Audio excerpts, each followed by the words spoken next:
começando com as cartas que Jesus enviou para as igrejas que estavam na Ásia Menor.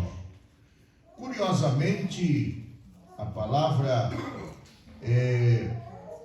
Oriente, que vem da palavra Anatolê, se refere a esta região. Antes de se chamar Ásia, era chamada de Anatólia. Toda essa região que era chamada Ásia no tempo de João, e hoje é a região que pertence à Turquia. Toda aquela área pertence à Turquia hoje, mas antes de se chamar Ásia, se chamava Anatólia. E a palavra Anatolê no grego é Oriente. Quando aparece no texto bíblico, e vieram uns magos do Oriente, essa palavra Oriente é a palavra Anatolê, que é Anatólia, referindo-se a esta região. Então tudo indica que aqueles magos foram para a região da Judéia a partir dessa região da Ásia Menor. E também vemos aqui uma das razões porque Jesus dedica uma carta para cada uma das 7 igrejas principais daquela região, começando pela a igreja de Éfeso, em sentido horário, e terminando com a igreja de Laodiceia. Laodiceia é a última das igrejas da Ásia que recebeu uma carta do Senhor Jesus. Eu sei que todos nós gostaríamos de receber uma carta, uma mensagem diretamente do Senhor Jesus, e nós estamos aqui para ouvir a leitura da carta que ele nos mandou nesta noite. Queridos irmãos, durante o período das igrejas da Ásia, nós entendemos que cada uma das igrejas da Ásia, começando por Éfeso, representa um período da igreja na terra. A igreja de Éfeso, por exemplo, representa o período da igreja apostólica e pós-apostólica, do primeiro e do segundo século. E assim vem a igreja de Esmirna, que representa a igreja das grandes perseguições, que representa as igrejas do terceiro século, do quarto século, as igrejas perseguidas. Depois temos a igreja de Pérgamo, que representa a igreja que se casou com o Estado. O próprio nome Pérgamo, hiper, significa bem, grande, e gamo significa casado. Então Pérgamo significa bem casado. A igreja de Pérgamo representa o período em que a igreja se casou com o Estado, se tornou uma igreja estatal. Depois vem as igrejas de Sardes, de Tiatira, aí prossegue nas igrejas, findando com as igrejas de Filadélfia e Laodiceia. E aqui o versículo que nós lemos, o Senhor Jesus escreveu para a igreja de Filadélfia. O nome Filadélfia vem de 2 termos gregos, filos mais adelphos, filos mais adelphos. Filos significa amigo, mais adelphos, irmãos. E literalmente este nome significa irmão em quem se pode confiar, irmão amigo. A igreja de Filadélfia representa no contexto escatológico a igreja do arrebatamento. O próximo grande evento no calendário escatológico, sem dúvida nenhuma, é o arrebatamento da igreja. Não tem mais nada para acontecer antes do arrebatamento da igreja. O próximo grande evento escatológico é o arrebatamento da igreja. E o que é o arrebatamento da igreja? O arrebatamento da igreja é o momento quando o Senhor Jesus vai cumprir a sua promessa de levar os salvos, para que onde ele estiver, os salvos possam estar também.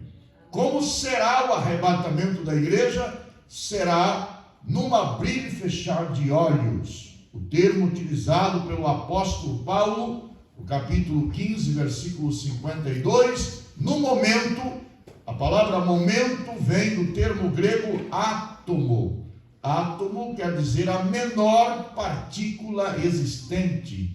Então, o rapto da igreja vai ser algo muito rápido, que não dá para cronometrar. Isso vai acontecer, está para acontecer a qualquer instante. É o próximo grande evento escatológico. E a igreja de Filadélfia é o modelo, é o padrão da igreja que vai ser arrebatada. Se sair desse perfil, vai ficar aqui. É evidente que aqueles crentes que aqui ficarem vão saber por que ficaram e o que vai acontecer com eles, porque estão sendo avisados constantemente pela palavra de Deus, através das mensagens. E curiosamente, irmãos, após a carta que Jesus enviou para a igreja de Filadélfia, ele enviou a última carta para uma igreja chamada Laodiceia. Laodiceia também é uma palavra que vem de dois termos gregos, Laos e Dikesis. Laos quer dizer povo, Dikesis quer dizer direito, direito do povo. Da onde vem a palavra democracia? O povo é quem manda, o povo é que dá o governo. Quando entra esse espírito no coração de um crente, ele não consegue obedecer a ninguém. Daí vem o sistema dos direitos humanos, que, se formos analisar, de humano não tem absolutamente nada. Mas, queridos irmãos, esse versículo tão maravilhoso, versículo 10 do capítulo 3 do livro do Apocalipse, a partir do versículo 7 até o versículo 13, fala dessa igreja maravilhosa, o modelo da igreja que será arrebatada. E aqui diz: como guardaste. Então a igreja que vai ser arrebatada é a igreja que guarda a palavra do Senhor. E a palavra do Senhor aqui aparece como a palavra da minha paciência. E a palavra paciência também é a junção de dois termos gregos, upo mais moné. Upo significa de baixo, moné significa permanecer. Então, paciência é a mesma palavra que dá origem à palavra perseverança. Permanecer debaixo. O crente precisa entender que ele foi chamado para perseverar. Se ele perseverar até o fim, como crente, como salvo, como luz do mundo, como sal da terra, com certeza se aplicará a palavra de Deus na sua vida, será salvo. Está condicionado à perseverança. Como guardaste a palavra da minha paciência, permanecer debaixo da doutrina do Senhor, permanecer debaixo da palavra do Senhor. Glória seja dada ao nome do Senhor. O apóstolo Paulo, quando escreve a sua carta aos Gálatas, ele fala sobre a regra de Deus. Ele diz que haverá paz para todos quantos permanecerem debaixo desta regra. A palavra regra ali vem da palavra cânon, que quer dizer régua, uma vara reta de medir. Eles passavam essa vara em cima dos caixotes de cereal para poder aplanar e igualar a medida. Uma vara reta. Todos que permanecem debaixo desta vara chamada Palavra de Deus terão paz. Então o apóstolo João registra aqui esta carta que Jesus escreve à igreja do arrebatamento, como guardaste. Guardar aqui não é pegar e colocar numa estante, colocar num baú, colocar num cofre. Não, não é isso. Eu me lembro de uma história que eu li de uma determinada senhora que foi fazer uma faxina na casa. E o garoto de aproximadamente 8 anos foi ajudá-la. E ela disse: meu filho, eu vou te dando aqui, você vai jogando no lixo aquilo que é para ir para o lixo. E daí ela foi pegando as coisas, foi para a estante, joga isso aqui, joga isso aqui. Aí ele olhou para um livro empoeirado e disse: mamãe, por que a gente não joga esse livro aí também? Não, meu filho, esse livro não, esse livro é o livro de Deus. Então vamos devolver para ele, porque aqui em casa ninguém lê ele mesmo. Era a Bíblia que estava lá empoeirada, ninguém abria o livro para ler. Portanto, queridos irmãos, a palavra guardar não é ficar confinado a uma estante. A palavra guardar é obedecer. Como obedeceste a palavra da minha paciência, ou seja, da minha perseverança. Aí vem a promessa maravilhosa: também eu te guardarei. Ou seja, aqui a palavra já não é obedecer, a palavra aqui é proteger. Eu te guardarei, te protegerei da hora. Essa preposição grega que vem da preposição ek. Ek em grego significa para fora de. É a mesma preposição que aparece na Bíblia quando aparece o nome igreja, eclesia, para fora de. Eclesia, ek mais kalel. Kalel é o verbo chamar. Chamados para fora é o significado da igreja. É evidente que a igreja nos tempos bíblicos era chamada de curiaco. Curiaco que deu origem à palavra bizantina kirk, que deu origem à palavra inglesa church. O que é curiaco, o que é kirk, o que é church? Significa aqueles que pertencem ao Senhor. Então a palavra igreja significa aqueles que pertencem ao Senhor, não pertencem ao mundo. Então só vai ser arrebatado aqueles que pertencem ao Senhor. O apóstolo diz que ele vem buscar um povo seu, ou seja, ele não vem buscar um povo alheio. Ele só virá buscar um povo que pertence a ele. Se você é um curiaco, se você pertence ao Senhor, saiba que ele virá te buscar. João registrou as palavras maravilhosas de Jesus, no capítulo 14 do seu Evangelho, quando Jesus disse: não se turbe o vosso coração. Turbar significa turbulência. Não deixe o seu coração entrar em turbulência, em desespero.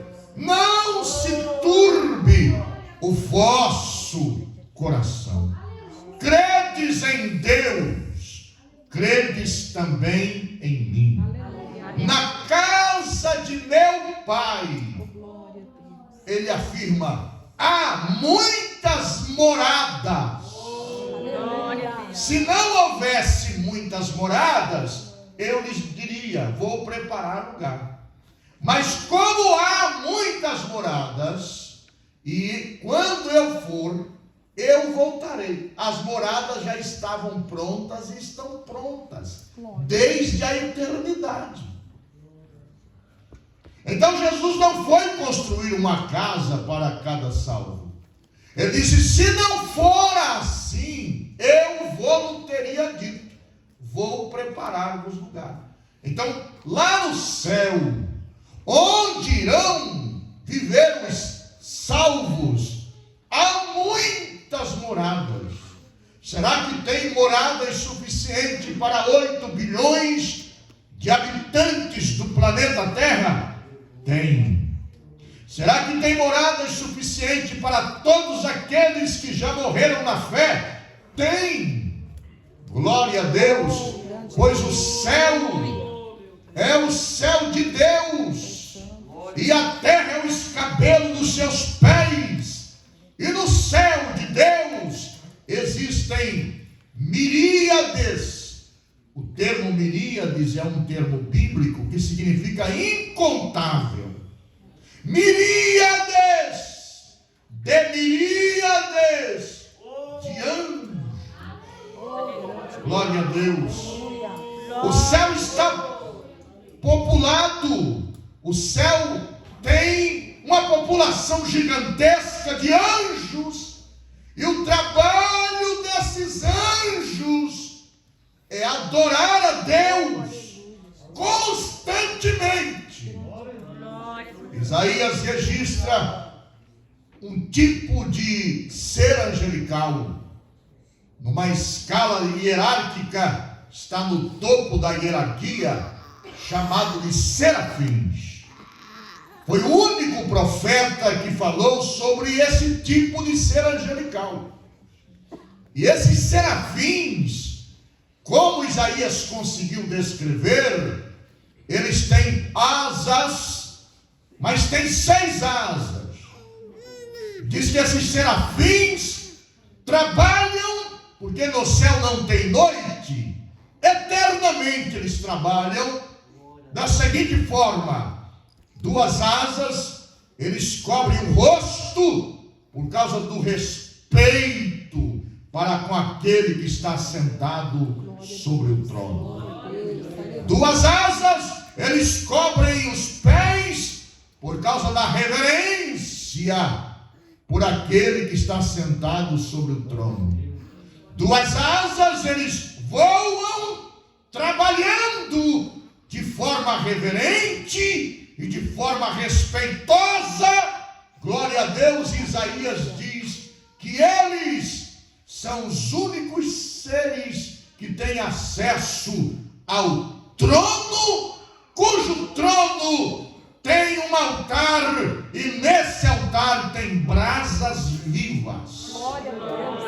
E o trabalho desses seres celestiais é louvar aquele que está sentado no trono, pois Isaías registra o cântico dos serafins.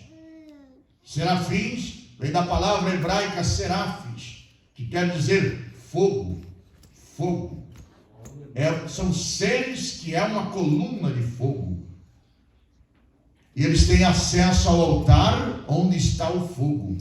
Isaías viu que eles tinham nas asas, ele viu mão nessas asas, tinha uma ferramenta parecendo um alicate, não é? Nós conhecemos na linguagem da construção, como o torquês, corta-ferro, corta-arame, tinha aquela pinça grande.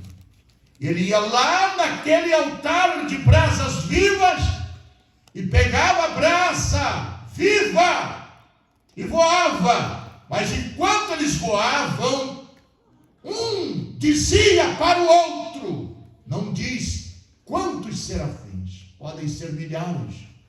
Um dizia para o outro, Santo! Santo no hebraico é Kadosh. E o outro respondia, Santo. Aí o outro dizia, Santo. E um coro só diziam, é o Senhor dos exércitos. Toda a terra está cheia da sua glória. Aleluia.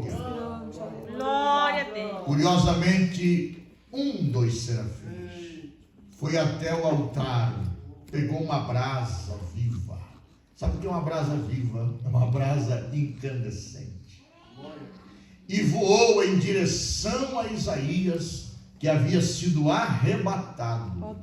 Isaías não estava na terra, Isaías estava na esfera celestial. Voou até Isaías e pegou a brasa e colocou na boca de Isaías, pois o problema de Isaías estava na boca. Isaías, quando viu a visão, ele confessou o seu pecado. Ele disse, ai de mim, que vou perecendo, porque sou um homem de lábios impuros, porque habito no meio de um povo de impuros lábios.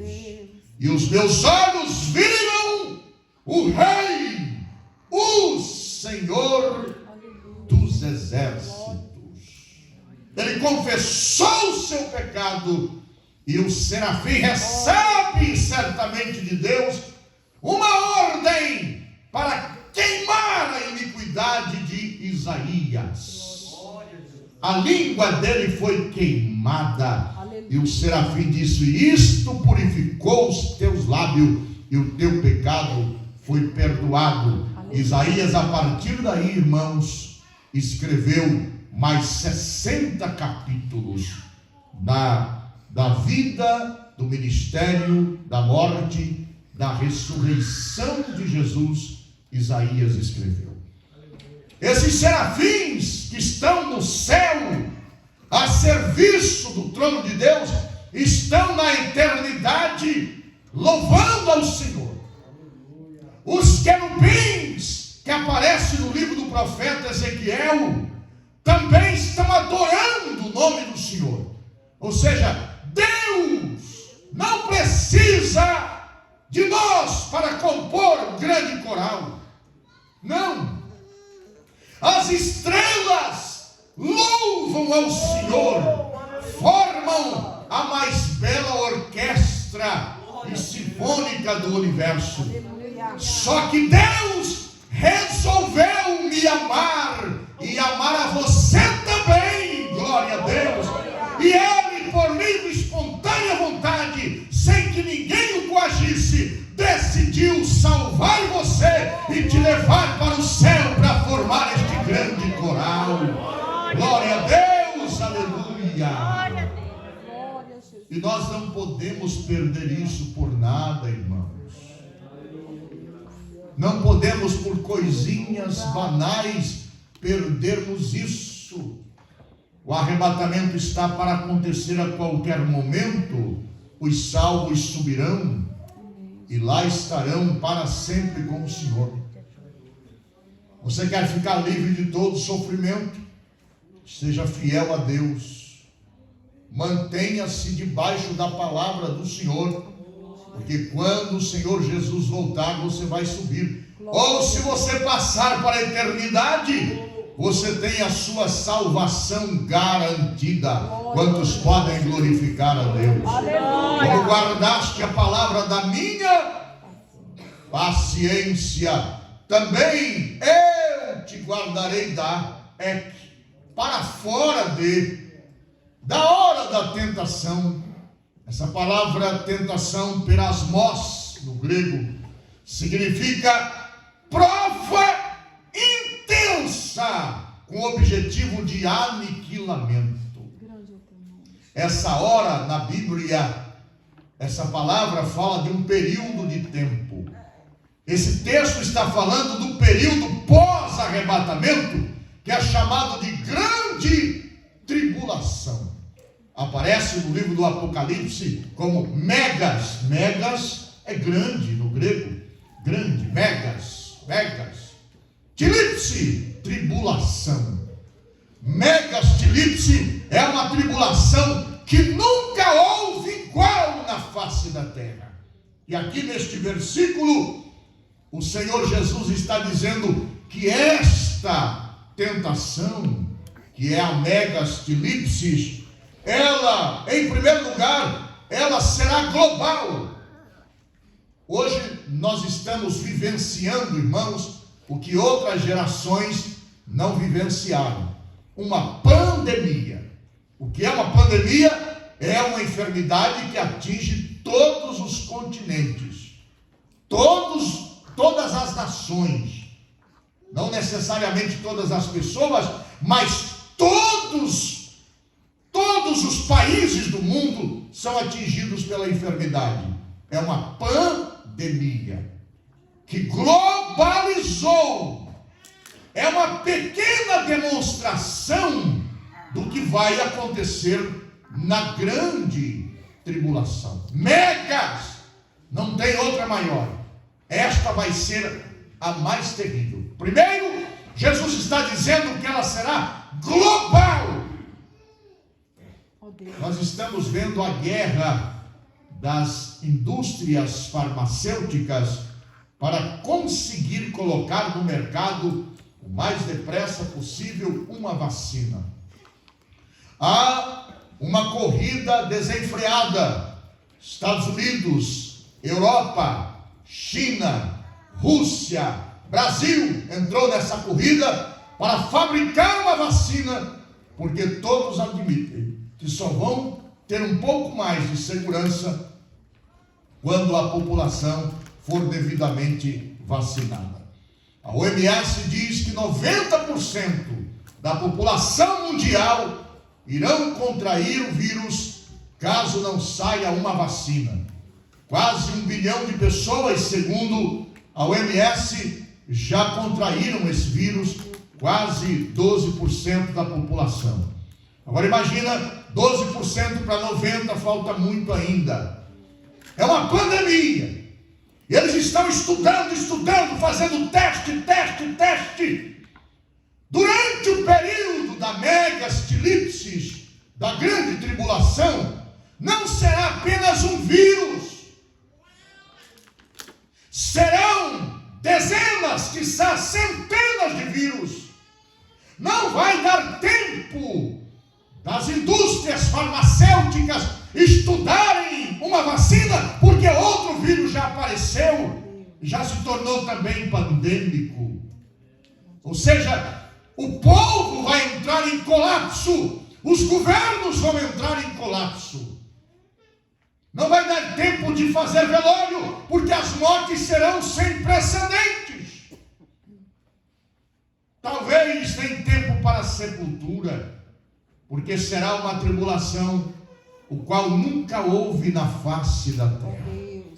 Mas Jesus está prometendo à igreja do arrebatamento, a igreja fiel, a igreja que persevera, que Ele vai tirar a igreja para fora desta grande tribulação. A igreja não vai passar pela grande tribulação. Nós estamos vivenciando hoje apenas um vislumbre, mas a gente se protege aqui e ali, confiado que os governos vão conseguir fazer uma vacina, e orando, pedindo misericórdia, se precavendo.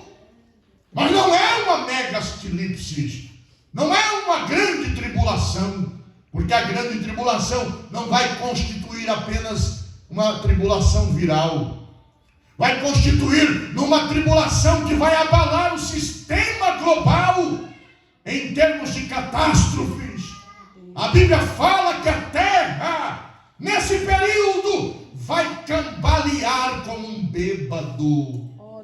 Hoje tem terremotos no México, no Oriente, no Médio Oriente, e assim vem os noticiários. A terra foi abalada em 6.5, 6.4, 5.4 em tal lugar, mas são localizados nesse período, irmãos, pós-arrebatamento. Toda a terra vai tremer, a geografia da terra vai mudar. As ilhas, diz a Bíblia, que elas serão removidas do seu lugar. Ilhas vão desaparecer, continentes vão se eclodir. Será algo terrível, será algo indescritível. Suponhamos que nesses 8 bilhões de habitantes que existem na terra, apenas uma pequena fração dos crentes subam no arrebatamento. Eu tenho orado para que Deus envie a chuva do arrebatamento. E a chuva do arrebatamento é a chuva serôdia, ou serodia. Essa chuva, irmãos, é a chuva da colheita. A chuva temporã já caiu, mas nós estamos numa sequidão. Eu tenho clamado: Senhor, manda essa chuva, Senhor. Os frutos estão nas árvores. Se o Senhor não mandar essa chuva, eles vão cair sem amadurecer e vão se perder. Nós precisamos clamar a Deus: Senhor, manda chuva serodia, para que essas frutas que estão aí penduradas, e uma delas sou eu, Senhor, possa receber força e aguardar o tempo da colheita. Glória a Deus. Só uma chuva serodia para salvar esta grande colheita. Aí suponhamos que essa lavoura, que é a igreja, que nós estamos presenciando um esfriamento sem precedente, a tecnologia roubando o coração dos crentes, o entretenimento roubando a atenção dos crentes, não é? O diabo, com sua sutileza, cada tempo ele usa uma maneira para poder afastar os crentes de Deus, a fim de que eles pereçam, pois esse é o objetivo maior de Satanás, é fazer as pessoas perecerem, porque ele sabe que o lago de fogo está preparado para ele e para os seus anjos. A Bíblia diz que não está preparado para os homens, mas foi preparado para o diabo, seus anjos, e aí, vírgula, todos quantos o adorarem. Então ele quer levar junto com ele para esse lago de fogo o maior número possível de seres humanos, porque ele odeia os seres humanos. Ele é chamado de arqui. Arqui no grego é chefe, arqui-inimigo do povo de Deus, chefe de todo comando vermelho infernal contra o povo de Deus. Ele odeia você, ele quer ver você perecendo no lago de fogo. É por isso que o texto áureo da Bíblia, João 3,16, diz assim: porque Deus amou o mundo, falando de mim e de você. Mundo para Deus é eu e você. Deus amou o mundo, os seres humanos, de tal maneira. Essa expressão tal na Bíblia é uma expressão divina, não tem como dimensionar, nem a largura, nem a altura, nem a profundidade, nem o comprimento, não tem como dimensionar. O amor de Deus de tal maneira que deu, glória a Deus, Oh, aleluia. o seu Filho unigênito, para que todo aquele que nele crê não pereça, mas tenha vida eterna. Oh, glória a Deus. Nós não precisamos perecer. Jesus está aqui, Ele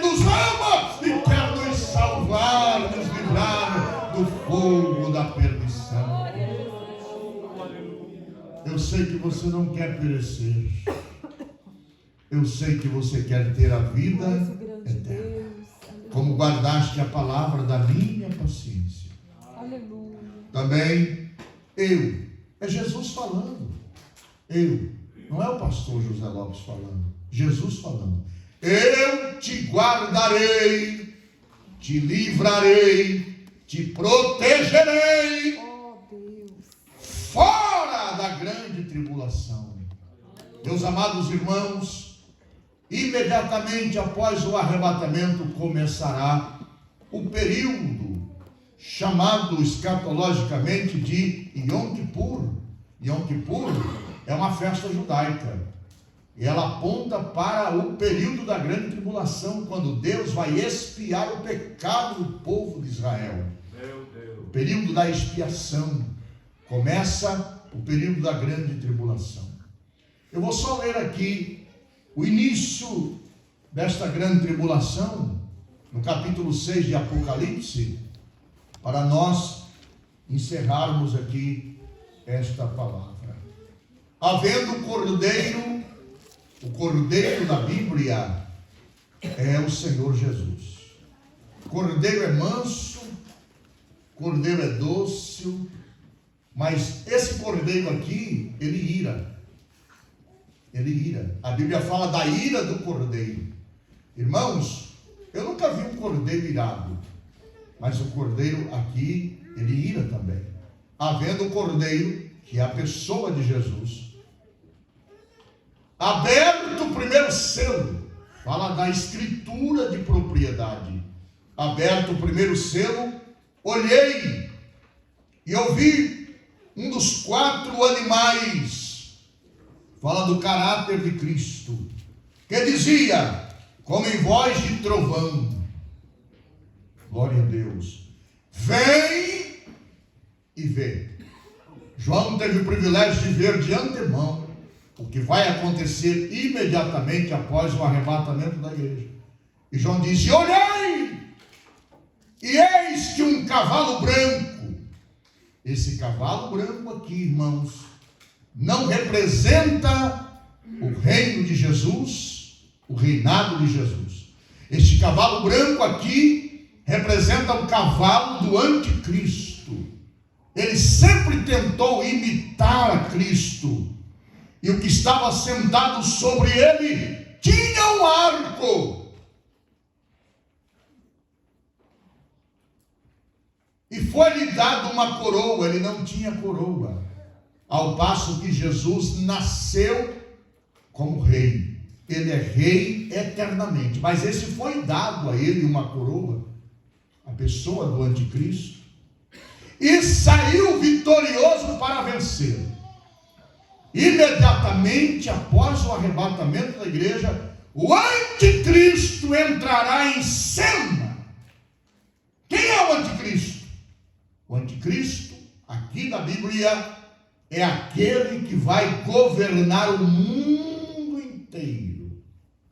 Toda a sociedade mundial já admite que o mundo precisa de um governo único e centralizado. É uma preparação para a implantação do governo do anticristo. Mas ele já existe. Pode ser que ele já exista. Pode ser que ele já está preparado para, no momento certo, a Bíblia chama ele de o homem do pecado, o filho da perdição.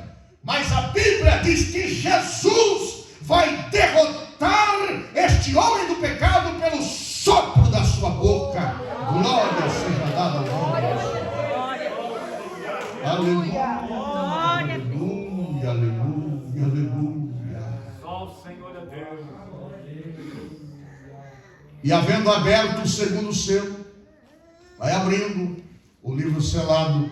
Logo na sequência, quando o anticristo tomar posse do governo mundial, que implantar uma moeda única e centralizada. Os irmãos sabem, mais do que eu, os irmãos estão bem informados pela mídia, que dentro de pouco tempo não haverá mais moeda de papel, moeda corrente, será tudo eletrônico.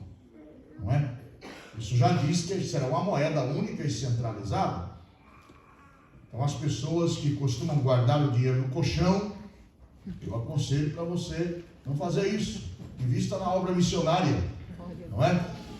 E você estará investindo na obra de Deus. Não haverá mais o dinheiro de papel. Então, uma moeda única e centralizada. Tudo está já convergindo para isso. Tudo está convergindo para isso. Logo após a implantação desse governo mundial, abre-se o segundo selo, diz aqui, e havendo aberto o segundo selo, ouvi o segundo animal, dizendo, vem e vê, e saiu outro cavalo vermelho, e ao que estava sentado sobre ele, foi dado que tirasse a paz da terra. Meus irmãos, o mundo hoje já está sem paz, não é? A gente encontra paz só aos pés de Jesus.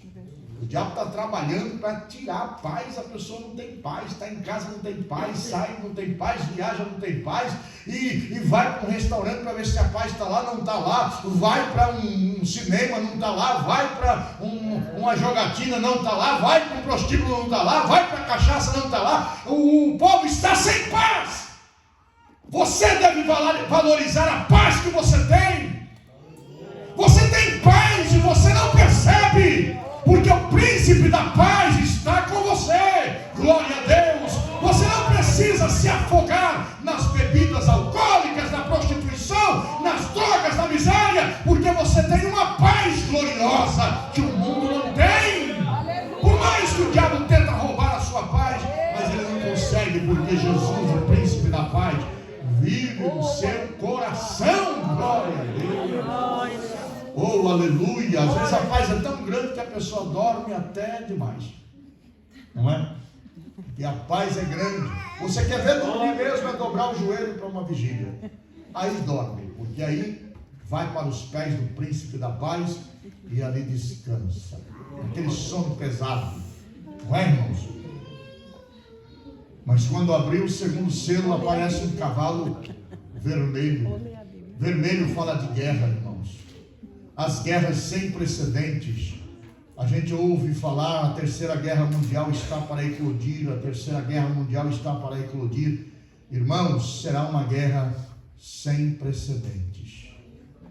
Que Deus nos guarde. E que a promessa feita à igreja de Laodiceia possa, aliás, a igreja de Filadélfia, possa estar cravada em nossos corações. Te guardarei da hora da tentação que há de vir sobre todo o mundo global, para tentar os que habitam na terra. Me chama a atenção esta palavra aqui, habitar, da palavra grega katikel. Katikel é morar, habitar. Ela é aplicada para Jesus, para o Espírito Santo morando, para Deus morando. Meu Deus. Mas katikel significa aqueles que fazem da terra a sua morada eterna.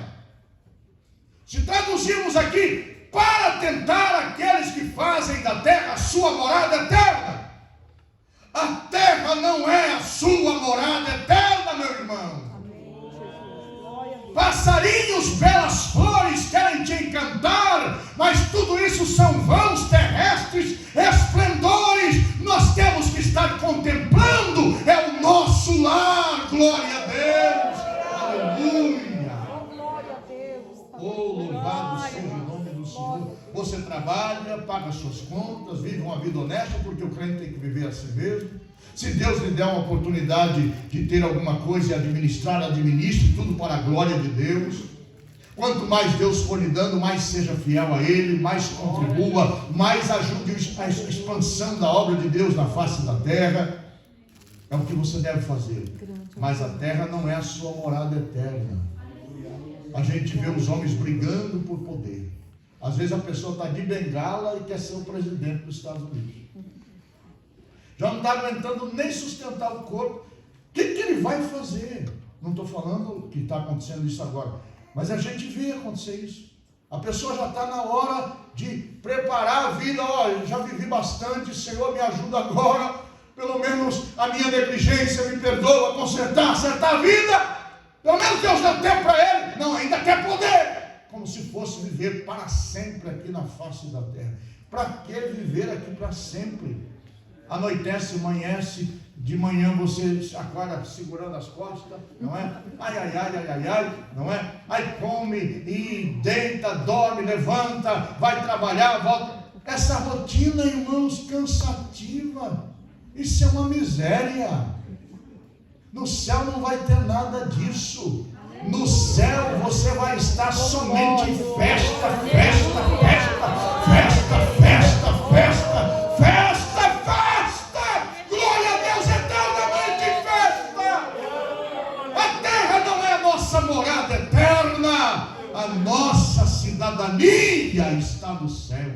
Por isso que Paulo escreveu aos Filipenses: mas a nossa cidade está onde? Está no céu. Onde é que está a sua cidade, irmão? Ah, minha cidade está lá em Rondônia. Não, irmão. Ah, minha cidade está lá em Minas Gerais. Está não. Minha cidade está lá no Mato Grosso. Está não. A minha cidade está aqui nos Estados Unidos. Está não. Minha cidade está lá em Portugal. Não. A nossa cidade está no céu, onde também esperamos o nosso Senhor e Salvador Jesus Cristo, o qual transformará o nosso corpo abatido para ser conforme o seu corpo glorioso, segundo o seu eficaz poder, e transformar em si mesmo todas as coisas. Glória a Deus, glória a Deus. Glória a Deus. Tudo que você vê bonito aqui, você vai em Nova York e sobe lá no piso de vidro e você olha tudo aquilo ali, e aí você ouve aquela voz de Jesus dizendo: vedes todas essas coisas, não ficará aqui pedra sobre pedra que não seja derribada. Deus está te dando a oportunidade de viver.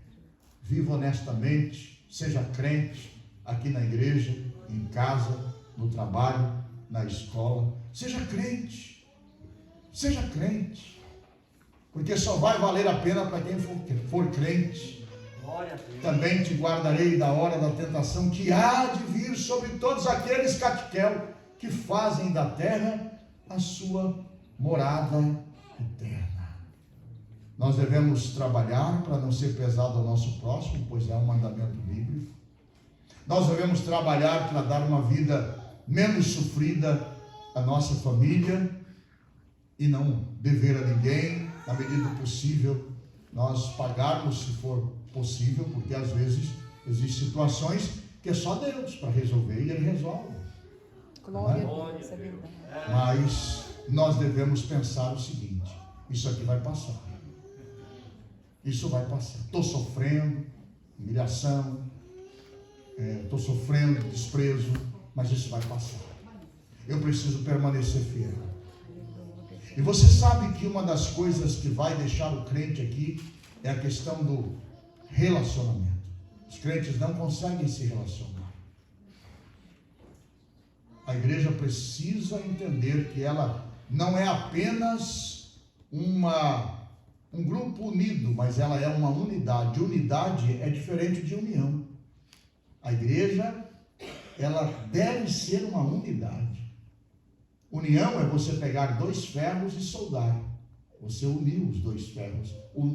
Unidade é você pegar os dois lingotes e colocar no forno e derreter, para virar um lingote só. A igreja deve ser uma unidade que ninguém consiga dissolver. Agora, os milindres de muita gente que não entendeu ainda o que é a salvação, por isso que são tão melindrosos, não é? Muito melindrosos, vai deixá-los aqui.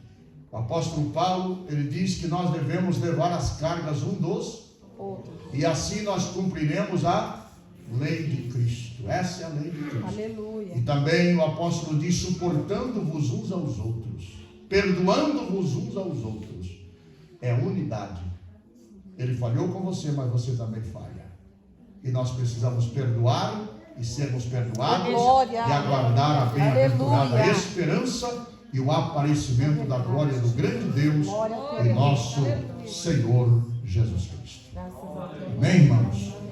Como guardaste a palavra da minha paciência, também eu te guardarei da hora da tentação que há de vir sobre toda a terra, para tentar os que habitam na terra. Amém? Que Deus nos ajude, que esta palavra tenha encontrado guarida nos corações dos irmãos. Glória a Deus. Jesus vem. Ainda um pouquinho de tempo, e o que há de vir, virá, e não tardará. Glória a Deus. Eis que presto venho. Amém. Esta é a palavra. A última palavra de Jesus foi esta, que João registra no capítulo 22, versículo 20. Eis que venho sem demora. Amém. Pronto. Ele vem sem demora. Ou seja, ele não vai tardar. Daqui a pouco ele vem. E quem ficou, ficou. Quem subiu, subiu. Quem ficou vai ficar aí para a ira do anticristo. Não é? Que vai com muita facilidade receber a marca do anticristo e assim ser propriedade dele. Mas quem subiu, eternamente livre de tudo isso. Glória a Deus. Meus irmãos, quero convidá-los a se colocar em pé. Nós vamos fazer uma oração. Nesta oração, eu gostaria de apresentar você.